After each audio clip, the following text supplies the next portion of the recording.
It's now time for the Reverb Sports full game recap. We go all the way back January 9th, year 2024, when the Nashville Predators were facing off against the Anaheim Ducks for the second time this regular season. Head coach Andrew Burnett deploys his lines in the following way: Forsberg, O'Reilly, and Nyquist, Goryanov, Sissons, and Parson, Smith, Novak, and Evangelista, Tomasino, Sissons, and McCarron. Your defensive pairings are as follows: Yossi and Fabro, McDonough and Chen, Luzon and Carey. UC Saros gets the start on home ice. We are just 1 minute and 14 seconds in the first period. UC Saros coming with a save on Radko Gudas, the first shot on goal of the game at the 132 mark. Dostal comes up with a save on Jeremy Luzon. Each team now has a shot on net in the first 2 minutes. At the 2:33 mark of the first period, UC Saros comes with a save on Carrick at 3:55 of the first. Dostal comes with a save on Carey at the 4:53 mark of the first period. UC Saros comes with a save on Lundstrom at 6:46 now of the first period. UC Saros comes with a save on the Toronto teams exchanging chances back and forth here early in the first period. At the 8:25 mark of the first period, we see Dostal coming with a save on Fabro.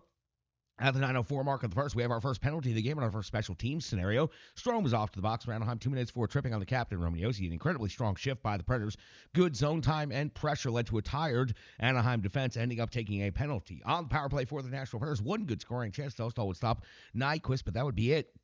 Unfortunately for the Preds, as soon as the power play expires, Strome out of the box at 11-12 on a breakaway beats UC Saros for his fourth goal of the season, giving Anaheim a 1-0 lead here in the first period. Again, the Nashville Predators seem to have fallen victim to this several times as of late, but a breakaway out of the box, getting behind the Nashville Predators defenseman and scoring for Anaheim. 11:28 of the first period, it's Shen versus Carrick, 5 minutes each. Shen going to get the boys fired up by getting his face punched in a whole bunch. Let's see how that ends up working out. 12:39 of the first period, Saros comes with a save on Strome at the 14:01 mark. Saros comes with a save on Leeson all alone in front at 14-11 of the first period for Toronto. His 19th goal of the season. It's a deflection that goes off of McDonough's skate, and in the deflection itself was going to go well wide, but then went to hit McDonough's skate and found its way easily into the empty net to give Anaheim a 2-0 lead now here in the first period. At 16:06 of the first period, Dostal coming with a save on Glass's deflection. A good scrum after the whistle. The team starting to get after each other at the 17:21 mark of the first period. Forsberg with 2 minutes for cross-checking off to the box. That's when McTavish cashes in for the Anaheim Ducks with his 12th goal of the season. He goes with a sharp angle snipe off the top of the mask of UC Saros and in. Very little opportunity and open net right there, but he found it and banks it in off of the top of UC Saros' head. And Anaheim now leads 3-0. 19:08 of the first period. Dostal comes with a save on O'Reilly. 19:53. Dostal comes with a save on Fabro. We hit the end of the first period. Anaheim leads 3-0, and they're out shooting the Nashville Predators 14-11. We go 2:40 into the clean sheet without anything happening before Dostal comes with a save on Glass's one-timer off McCarron's feet. A really great setup by Michael McCarron right here, and a great early period scoring opportunity for the Preds. But just 25 seconds later, 3:05 in the second period, it's Terry cashing with his 10th goal of the season. The puck went in off of Fabro off of the rush, giving the Anaheim Ducks a 4-0 lead in this game at the 3:11 mark of the second period. It's Dostal coming with a save on Goryanov. At 5:01 of the second period, UC Saros with a save on Terry. 6:25. Dostal comes with a save on Smith. 7:52. Saros a save on Strome at the 8:35 mark of the second period. It's UC Saros again coming out with another save on Strome at the 9:19 mark of the second period. It's Dostal coming with a save on Tomasino, plus the follow-up by Michael McCarron. This line generating another good scoring opportunity. At the 9:47 mark of the second period, it's Dostal coming with a save on Josi. The Preds are increasing the pressure, increasing their zone time, and Dostal is surviving. He's not thriving. He's giving up a lot of rebounds, but he is fighting the puck, and the Predators are getting plenty of good zone time, plenty of shots on net right here at the middle point of the game. 10:13 of the second period, it's Dostal coming with a save on Luke Evangelista at the 11:57 mark of the second period. It's UC Saros coming with a save on Strome at the 13:09 mark of the second period. It's UC Saros coming up with a save on McTavish at the 15:38 mark of the second period. It's UC Saros coming up with another save on McTavish. And for the Nashville Predators, if they've not been able to solve Dostal at this point in the period, it's going to be tough to make this big comeback at the 16:39 mark of the second period. On this back sheet, we find McTavish for Anaheim off the box, 2 minutes for interference. So the Nashville Predators are going to get an opportunity to get some momentum going. They're going to generate some good shots on goal right here. Dostal's going to come with a save on Forsberg and then come out with another save on the captain, Roman Josi, and one more save on the long shot by Ryan McDonough. After the power play expires, we go to 5-on-5 hockey, and things remain relatively quiet until the end of the period. 4-0 now in favor of the Anaheim Ducks, and the Nashville Predators are out shooting Anaheim 25-21. We flip over to the third period. We've got a clean sheet of ice in 13 seconds. In on that clean sheet, we find UC Saros coming with a save on Terry. At the 106 mark of the third period, Radko Gudas off the box. 2 minutes for tripping. Again, the Nashville Predators an opportunity to get themselves at least some momentum and start generating in the right direction. Dostal comes with a save on Forsberg, and that would be it for this power play. And you've heard this one already, and I know that you're sick of it.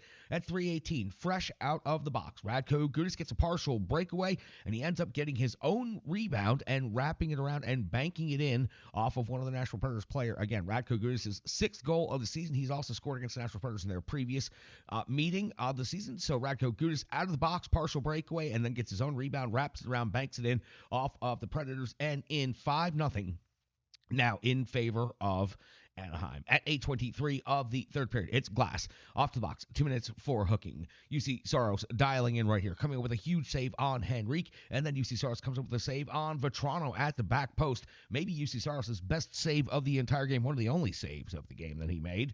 Alex Carey would end up blocking a shot, which initiated a rush. Nyquist would carry the puck through the neutral zone, and then end up feeding back to Alex Carey, who would finish 5-hole for the Nashville Predators, getting the Preds on the board with the shorthanded goal. Alex Carey's second goal of the season. It's 5-1 in favor of Anaheim, but you got to pause for a second and give Alex Carey a whole lot of credit. He blocked the shot, jumped up, jumped back in the rush, and Nyquist set him up with a perfect feed, and then he finished through the 5-hole clean. 5-1 now in favor of the Ducks. 10:25 in the third period. Stars coming with a save on Vetrano, plus the follow-up by Strome. At 11:47 of the third period, it's Vetrano hitting the crossbar, trying to pick that perfect snipe that Anaheim was able to do earlier in this game. Just missed getting that goal again. 13:44 of the third period, it's Glass off to the box. 2 minutes for tripping. This is Glass's second penalty of the period, which is, of course, not very good. UC Saros would come with a save on Frank Vetrano. Preds would be able to kill off that power play. After the power play, we return to 5-on-5 hockey. That's where it's 17:02 of the third period. We find Philip Tomasino getting his fifth goal of the season. Michael McCarron doing an incredible amount of hard work and bringing the jam down low, gets the puck to the low circle with just the most perfect feed. Tomasino ready for it, stick down, fires it home for his fifth of the season. Now it's a 5-2 game, but the Preds have 2 goals in this game, 2 here in the third period. This would allow the Preds to pull their netminder, UC Saros, and go with the 6-on-5 extra attacker for the remainder of the game in an attempt to have a 3-goal comeback in the final 3 minutes. At 17:27 of the third period with the extra attacker on, Dostal comes with a save on Forsberg. Preds get plenty of zone time, but not able to get a lot of shots through on traffic until 19:16 of the third period. That's where Goryanov gets his first goal of the season, first goal as a Nashville Predator. He brings the rebound jam and pokes that puck home with the 6-on-5 advantage. And for Goryanov, it was just going to the top of the crease and jamming away and jamming away. He had other teammates also assisting in the jam, and Goryanov is the one who finally gets a stick on it and pushes it past Dostal and into the net for the rebound jam goal, his first of the season, the Preds' third goal of the period. Anaheim now leads 5-3. Preds will pull UC Saros again immediately, and they will get a little bit more zone time, but nothing else happens in this one. The score ends up looking a hell of a lot more respectable than it actually was. The Anaheim Ducks come away with the 5-3 victory at Bridgestone Arena. It is the Nashville Predators out shooting Anaheim 42-33, but it is Dostal who stood tall and held strong in the large portion of the second period is when the Predators were going to get a comeback going, if they were going to get a comeback going. But then once they went down 5-0, it was nearly impossible, and spent the majority of the third period trying to come back. A shorthanded goal, excellent by Carey Tomasino. Nice to see him get on the board again. Goryanov, nice to see him get his first goal of the season. But for the Nashville Predators, they came out absolutely terribly flat in this game, and it was really tough to watch. The first period for this Nashville Predators team down 3-0 to a 7th place in the Pacific Division. That's why you can't look at what place they're in the division and just assume you're going to pick up the 2 points. Dallas in the last game, the Preds looked amazing, and against the Anaheim Ducks, they looked absolutely terrible. Now, does that mean they're going to look amazing in Dallas in the next game? Who knows? But this was a terrible, terrible performance. The score looked so much better than it actually is. 5-3 is a reasonable looking score, but you've now lost 2 games on home ice to the Anaheim Ducks, and you've only managed to generate 5 total goals in those 2 games for a team that gives up tons tons of goals. This performance overall, this is one of the worst the Predators have had all season long. We have so much more to talk about. We have so much breakdown analysis, the box score, and I'm going to try not to get too worked up about it because, we're here to cover it. We're here to break it down. No matter how bad it is, that's exactly what we're going to do. That's the Rebirth Sports full game recap. Back next on the Renegades of Puck podcast.